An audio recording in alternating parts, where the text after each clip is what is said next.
Interior sebuah masjid siang. Pemain, Nastiti, barman, keluarga capung, penghulu, para figuran lain, tampak prosesi pernikahan barman dan Nastiti. Ada beberapa keluarga yang hadir. Ada juga capung dan orang tuanya, dan lain-lain. Interior eksterior rumah baru Nastiti dan barman siang. Pemain, barman, Nastiti, dan para figuran. Pengantin masuk ke sebuah rumah yang sudah dibeli oleh barman. Rumah itu tampak asli meskipun sederhana dan bergaya tua. Meskipun aku miskin, aku sudah siapkan tabungan untuk membeli rumah ini, untuk lunas. Di interior kamar siang. Pemain, Nastiti, barman. Nastiti berhadapan dengan barman. Kamera mengarah pada dinding-dinding kamar. Musik mengalut. Interior rumah Nastiti malam. Pemain, Nastiti, barman. Nastiti tengah menyiapkan minuman dan menghidangkannya di depan barman. Terima kasih semuanya ya udah. Aku yang seharusnya berterima kasih. Untuk apa? Untuk hidupmu yang telah sempurna kau serahkan padaku. Kamu ikhlaskan orang buangan seperti kamu ikhlaskan orang buangan memilikimu. Apa yang bisa kuberikan pada istriku selain hidup pincang tanpa keluarga? Udah sudah memiliki keluarga, tak kurang sedikit. Kamu juga harus siap sendirian di rumah dalam waktu yang tidak bisa diukur. Aku mau minta capung untuk tinggal di sini. Dia sudah menjadi ponakanku. Pasti bapaknya setuju, apalagi keluarga capung terlalu banyak. Kamu setuju? Nastiti mengangguk. Kamu siap aku tinggal sendiri? Nastiti mengangguk.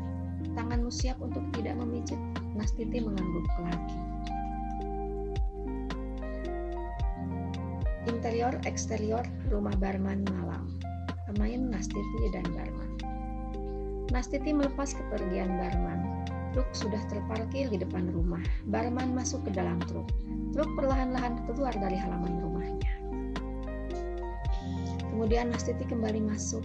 Dia menatapi isi rumahnya yang tertata rapi. Tampak seperti aneh di situ. Tiba-tiba dia merasa mual. Kepalanya pening. Sembari memegang kepalanya, dia berjalan menuju kursi dengan terhuyung. Nastiti merasakan mual lagi, lalu bangkit menuju kamar mandi. Terdengar Nastiti seperti hendak muntah-muntah. Musik mengalun. Interior rumah Nastiti siang. Pemain, Nastiti, dukun beranak. Nastiti yang tengah berbaring di atas tempat tidur diusap-usap oleh seorang dukun beranak. Kemudian muncul capung membawa 2 gelas minuman. Sebentar lagi kamu akan punya anak, Bu. Apalagi kebahagiaan bagi perempuan selain mempersembahkan anak kepada suaminya.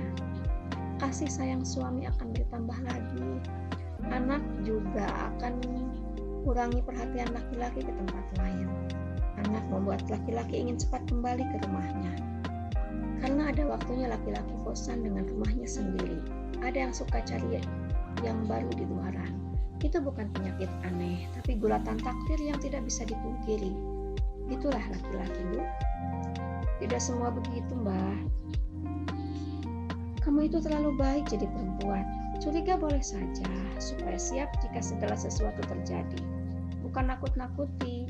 Kamu benar, Lu. Laki-laki tidak sama di dunia ini. Alam sudah menggariskan itu sebagai hal yang biasa, lumrah. Mbah sendiri mengalaminya. Padahal suami Mbah bukan laki-laki yang sering keluar dari kampung ini. Dia di rumah terus. Tapi kalau ada laki-laki sudah meninggal, tidak ada yang bisa bendung. Namanya juga laki-laki. Makanya bersyukurlah. Banyak sholat dan berdoa, baca doa nubuat. Jangan sekata-kata, kalau orang hamil itu ibarat barang cetakan. Kalau sering bilang A, anaknya jadi A. Jangan sekalipun keluar malam. Apalagi menjelang dan habis maghrib atau jam duhur.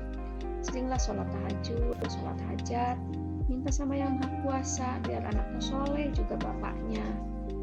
Berapa usia perkawinanmu sama yang orang Sumatera itu? 3 bulan, Mbah. Syukurlah lebih cepat lebih baik. Kamu kamu juga perlu teman saat suamimu pergi.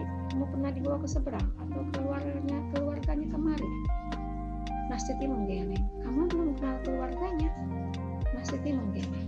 Oh edan, Nas. Andai nenekmu masih ada, aku larang perkawinan macam kalian. Perkawinan itu bukan saja antar dua makhluk laki-laki dan perempuan, tapi juga keluarganya. Kalau ada apa-apa, sama siapa kamu berembuk? Tidak akan terjadi apa-apa, Mbak. Aku percaya dengan udah Barman. Dukun beranak itu geleng-geleng kepala. Nastiti menganggukkan kepalanya dengan yakin. Interior rumah Gondo siang, pemain Gondo Faisal, ibunya dan Maing. Gondo tengah mengernyit memegangi pinggangnya. Dia duduk bersama anak dan istrinya. Aduh, sudah berapa tahun rasanya aku nunggu pemijat kayak Nek Luna. Di kampung ini sudah gak ada lagi. Bisakah badan kau terus dibiarkan begini? Sabarlah Pak, saya pijitin Bapak juga gak mau. Kalau kamu yang pijit bukannya enak, malah tambah sakit. Dikerokin bukannya sembuh, malah masuk anginnya. Malah punggungku berdarah-darah. Bukannya Nenek Lina punya cucu? Gondo teringat sesuatu. Iya benar, aku baru ingat. Tapi di mana dia? Maing? Maing tergopoh-gopoh, langsung duduk di bawah. Yandoro, ada apa? Kamu masih ingat Nenek Lina, tukang pijit itu kan? Iya Tuhan, dia kan sudah lama meninggal. Kalau itu aku juga tahu, maksudku dia kan punya cucu namanya Nastiti. Dia juga memijit kan? Dia juga memijit Tuan. Itu dia, kamu tahu di mana dia? Saya tahu, tapi sejak menikah dan dibawa suaminya ke rumah baru, Nastiti sudah tidak mijit lagi. Kok bisa begitu? Menurut cerita,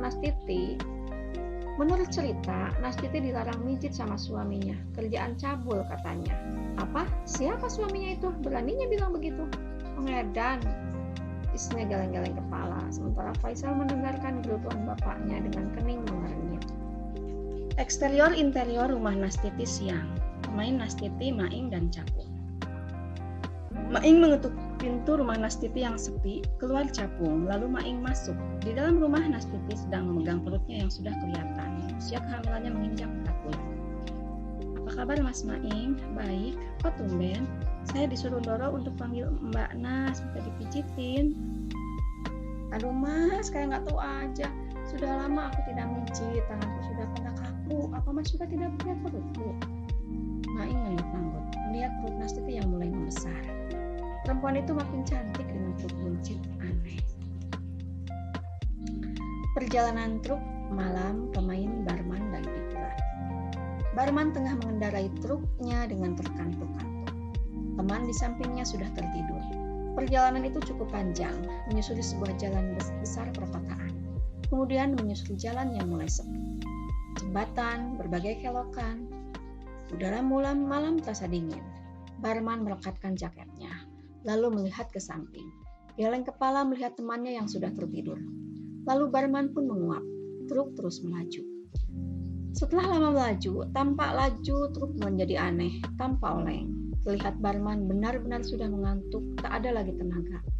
Dari arah depan sebuah truk juga melaju dengan kencang. Barman terkaget seketika. Ia banting setir ke kiri. Sial, di sebelah kiri ada sebatang pohon yang besar. Tak payah lagi Barman tidak bisa menguasai keadaan. Truk yang menabrak pohon besar membuat penumpang di dalamnya terkapar tak berdaya. Yang lebih parah, temannya yang terhimpit dashboard. Sementara Barman terkelungkup mukanya ke setir tak sadarkan diri. Malam kian larut, orang-orang ramai. Interior rumah Nastiti malam, pemain Nastiti. Malam itu Nastiti terjaga dari tidurnya. Dia tersentak. Di luar hujan deras dan angin bertiup dengan kencang. Nastiti berteriak. Lalu melihat sekeliling, ia sadar dengan mimpinya. Barman, ya Allah, semoga tidak terjadi apa-apa, mengusap perutnya. Malam sangat sepi. Sosok Nastiti tampak dalam bayangan gorden jendela. Dia mengusap perlahan rambutnya, memeluk dirinya sendiri. Kemudian kamera mengarah pada gorden yang mulai tertiup angin dari sela-sela jendela. Nastiti makin merekatkan tubuhnya sendiri.